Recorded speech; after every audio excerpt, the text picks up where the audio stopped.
If you're a fan of Surly bicycles, you likely recognize a lot of the models that I have behind me. I have an old school Surly Bridge Club. I shouldn't necessarily say old school because this is just a 2023 model, but then I do also have the one that replaced it in 2024. It's a little bit more of a mountain bike feel. But I'm not here to discuss technicalities of different Surly models today. Rather, I'm here to discuss the reasons why these are the last Surlys that we have in our storefront, and we don't plan on stocking any more into the future. I'll go ahead and show you what I mean. If you're unfamiliar with my channel, my name is Matt. I own and operate Recycles Bikes, a local bike shop in downtown Frederick, Maryland. We specialized in refurbished bikes, and I did discuss in a previous video how we started to experiment with some new bikes, namely from Surly. I'm going to talk to you today a little bit why that experiment ended up ultimately failing. This is not meant to be a video to bash Surly. I love the brand and love the bikes. It really just came down to dollars and cents. So why are we no longer stocking Surlys in our store? It ultimately comes down to space being a finite resource. So as you can see here, if we were to think of all of these blue spaces as used bikes in our inventory, and this one green space as a Surly, the discovery that we made over time is that despite making more money on an individual Surly sale, we were actually sacrificing dollars on the whole when it came to looking at the space. This issue is caused by inventory turns. What we found with new bicycles in general is that the turnover was significantly lower than what we see with our more accessible price point bikes, namely our used bikes. With a used bike sale, we're looking at these blue squares turning over 3 or 4 times in a year. Now, with each of those turnovers, we may make somewhere around $300 per bike sale, but because it turns over, say, 3 times, maybe we make that amount 3 times off of this one square, whereas with the Surly, it takes us more like a year and change on average to turn one Surly from one spot. So even though we were making more in the realm of $500 to $600 on that Surly sale, when you take into account the decreased churn rate, in other words, decreased inventory turn, we were actually looking at a situation that was less cash flow positive than stocking used bikes in our floor. This is a game that a lot of bike shops, including new ones, don't realize that they're playing. So during our experiment, we took a section of our store and devoted it to Surly.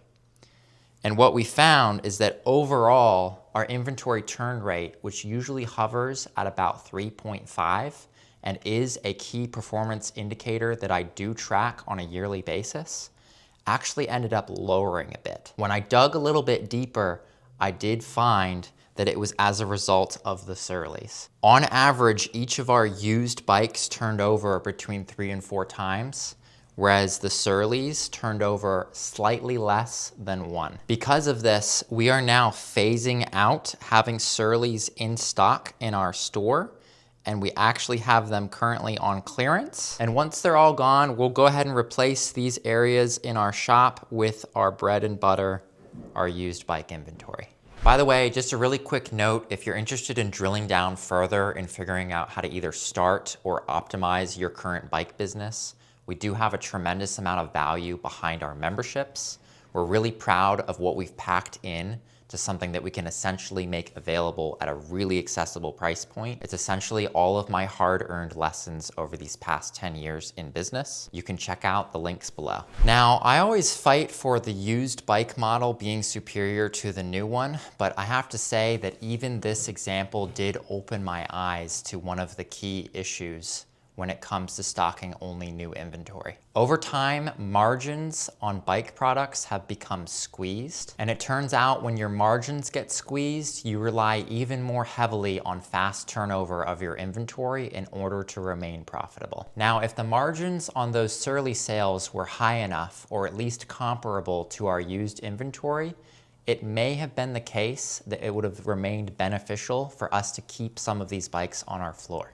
But the reality is it comes down to the total cash flow and not the whole dollar amount you make on one specific sale. This is the trick that can be very easy for shop owners to miss, as often you are looking at how much you make on one specific transaction. Not to mention the other pressures that come down on you when selling new products, such as having to discount if any of your inventory should roll over to the next fiscal year, or even being at the mercy of sales put on by the larger parent company. Used bikes not only offer extra margin, but also extra independence from these factors as well.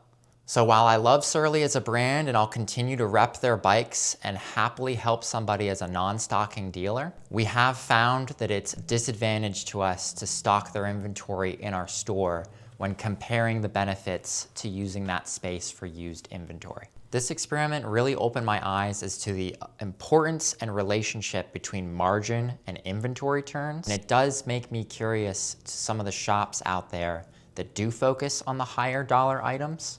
I'm sure there are models out there where that works perfectly fine, but it is interesting to consider that with a low enough inventory turnover, you may actually be hurting your potential while also focusing on bikes that are not super accessible for everyday people. For us, this not only ended up being a beneficial monetary decision to drop having Surly's in our store, but it brought us back to our roots of focusing on everyday bikes for everyday people. Most of our used inventory tends to be in the $400 to $600 price point, which is much more accessible than Surly's $1,000 to $2,000 price point. So overall, we're gonna trudge forward as a non-stocking dealer, and I'm sure we'll move a handful of them a year. We're getting back to our roots and we're not looking back.